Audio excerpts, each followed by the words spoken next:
Hi everybody, Sanibonani. Welcome to my channel. Igama lami Ntando Mdletshe, and on this channel siyazifunde iy'ncwadi ey'bhalwe ngolimi lwethu lwesiZulu bese siza la sokhuluma ngazo le ndaba esesiyifundile senzela lapho laba ngenasikhathi ukuyifunda incwadi nalabo abanqane ukufunda siyaphinda futhi sibuka ama-reality shows ethu ala eMzansi bese siza la sokhuluma ngawo lama shows senza ama-reviews ama-recaps bese siyaphinda futhi sikhuluma any other issues avukayo uma ngabe lama shows sesiwabukile kwi-TV. Uma ngabe uqala ukujona namhlanje and you really like our content, do not forget to press the subscribe button la ngezansi bese uphinde upressa i-notification bell so that you can get notifications uma ngabe umsebenzi omusha sesiwufakile.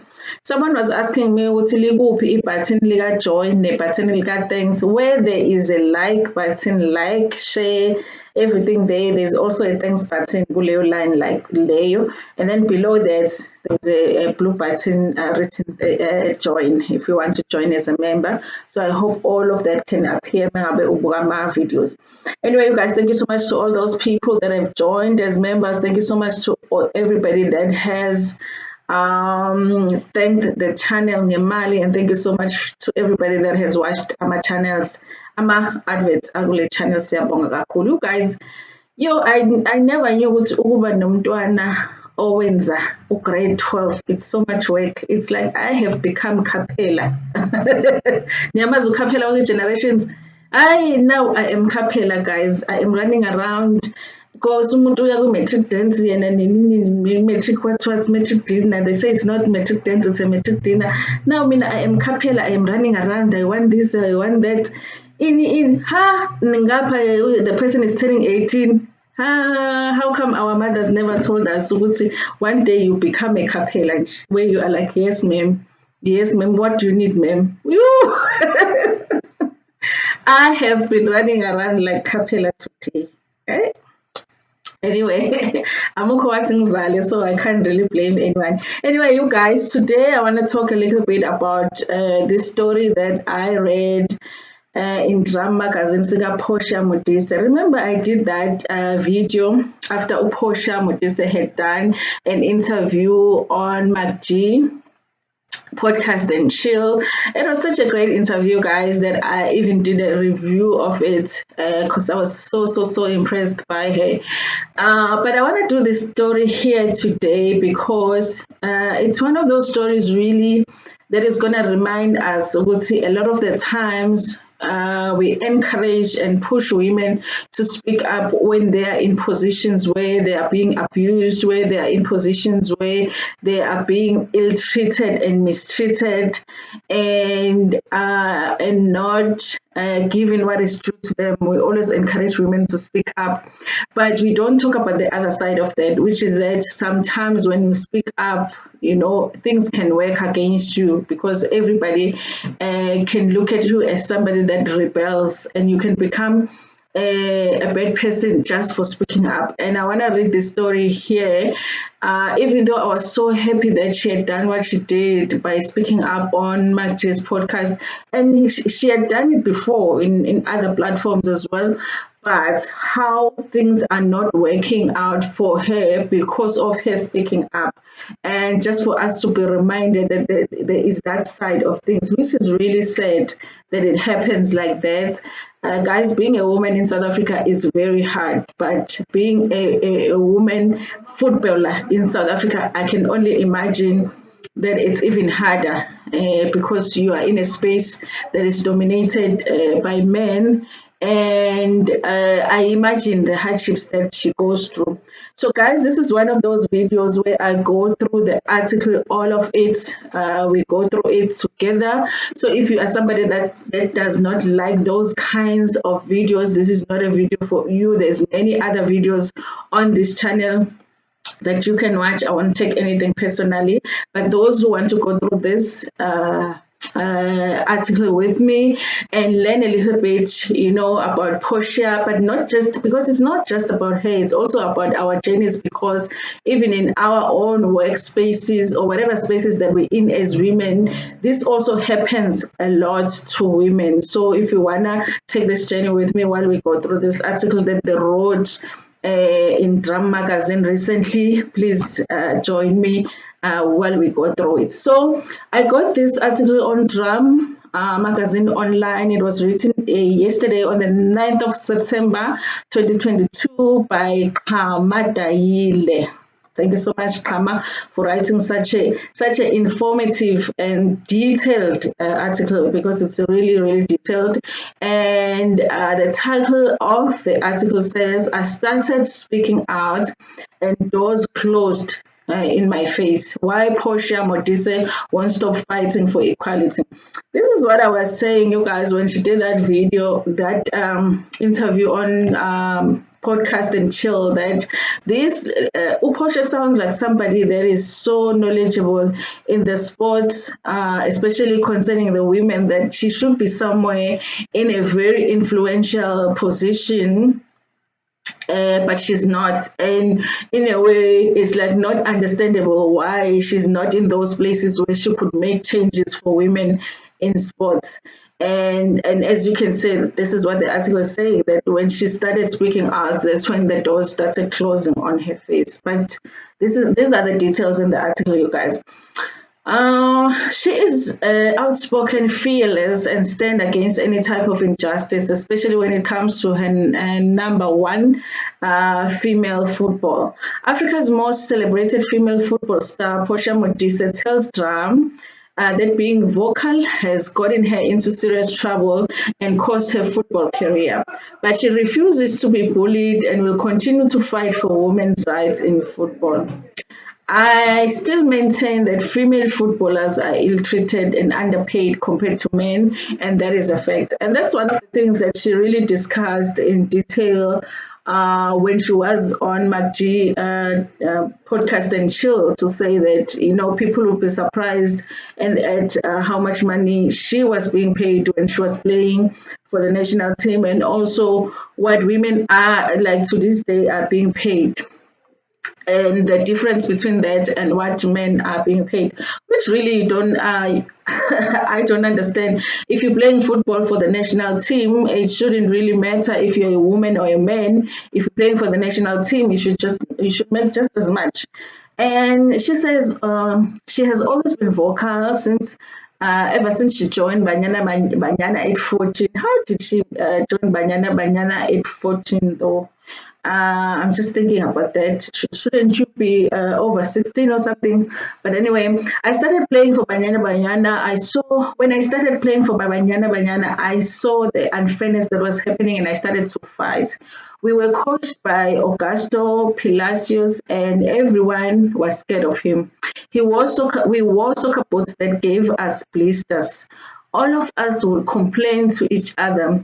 We couldn't take it. We couldn't take it to the technical team. When we went to the training sessions, we needed to be strong. And from then onwards, I realized that I will not be silenced. I will start speaking about issues affecting us female footballers. In May this year, she published an autobiography from Portia Modise, With Love, an interactive book that tells a life story through multimedia content. My book is all about our struggles as female footballers. I am taking people on my journey. While they were seeing us on TV, all is going well, and we were supposedly getting the same as Bafana Bafana. I am talking about places we used to sleep when traveling, she says. I addressed how we would go and play overseas and get food poisoning, but we were asked not to talk about it. We nearly lost players who were in the hospital. People didn't know about that at home. We were forced to play with injuries. Growing up, Portia did not have any female role models, and this has pushed her to support other women and to want to be part of growing and developing young women from disadvantaged home. I'd be lying if I said there were any specific women who I look up to, she says. Growing up in a disadvantaged home, I'm a woman, gay, and still trying to figure out what is going on with me. There was expectations for me to have a boyfriend, get lobola, and get married. They say it takes a village to raise a child, and Portia says she was raised by her community, and she struggled to find female mentors who believed in her and who she looked up to. These people with high expectations are the ones buying you things, and they want to buy you a dress, but you want pants, and they continue to buy what they want. So I had to fend for myself. I grew up in the streets. I am a child of the community. There are lots of people who played different roles in my life while I was growing up. My coaches in my development space, my township.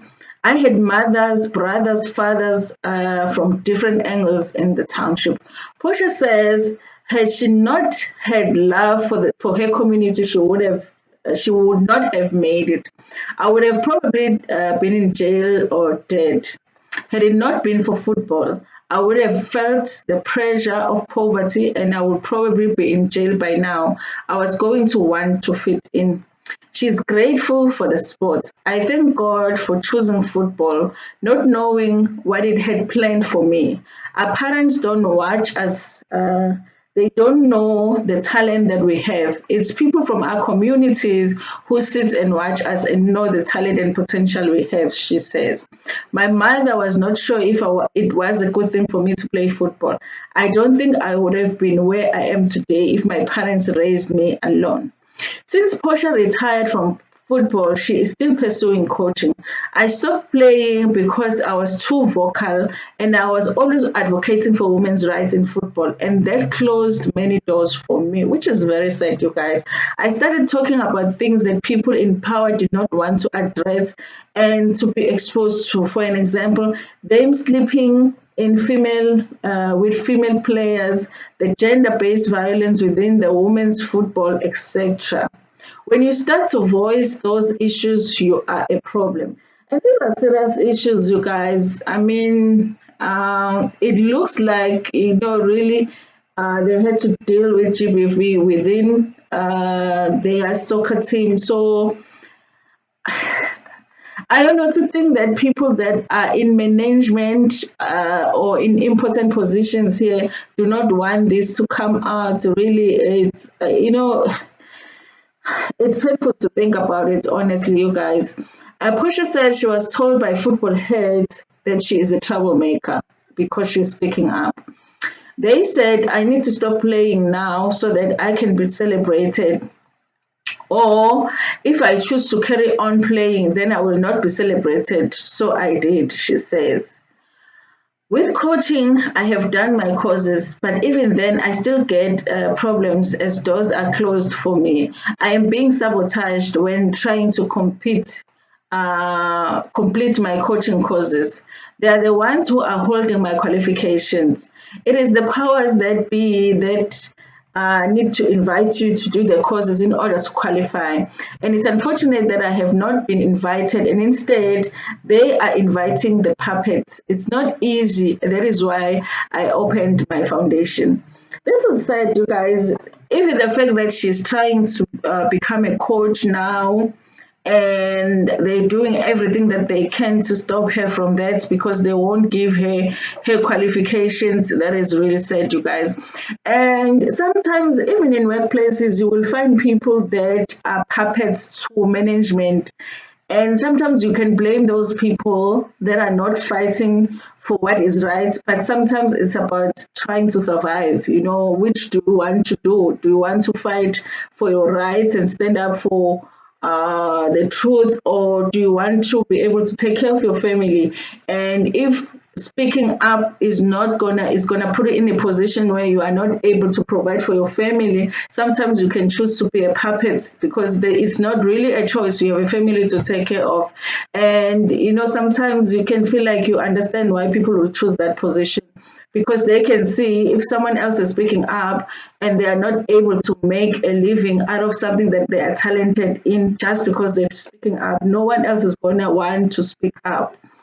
The Portia Modise Foundation and Academy is a non-profit women football development and training academy that aims to uplift communities by powering women through life skills. Once I get all the required licenses, I will be able to see my dreams through. When Banyana Banyana won the Women's World Cup of Nations title by beating host Morocco, Portia was ecstatic. I am happy that they won, but our fight is not over. This was the beginning. Women's football is not being fixed. We still have a long way to go. We still don't have a professional league and do not have equal pay for male footballers. Men are getting everything national team and a club at a club level they get paid, she says. When I saw Banyana Banyana win, I was emotional. All these years in my career, this is what I have been chasing, thinking that if I get this, I will earn my respect. When I see these girls are still not getting what they deserve and people are debating what these girls should be earning, it pains me. The fact that, guys, it's even a debate on whether the women footballers should get paid as much as men, really, in this time and age. It is ridiculous. And also to even think that they even play better than, the men's team. They should actually be the ones that are getting all of the bonuses and all of that, all of the sponsorships, but they're not. Without comparing whether women team is better than men, Portia says both teams deserve equal treatment. They do, guys. They do. I can't even believe that we have to say, you have to say it. There's somebody out there who doesn't think that, because if everybody thought the same, that women and men in football should be paid the same, then we wouldn't even be, having this issue. I don't want to compete. We are not nation that needs to be fighting and competing when Bafana plays. We need to be there to support our brothers, and they need to do the same for Banyana Banyana. But the leadership is so poor and make us compare and fight. I need to be happy for both teams. Exactly. While playing for Banyana Banyana, Portia said she was still living in a shack and earning 50 rand. And I think she mentions this on the podcast as well. I stopped living in a shack when I won the Sports Star of the Year 7 years ago.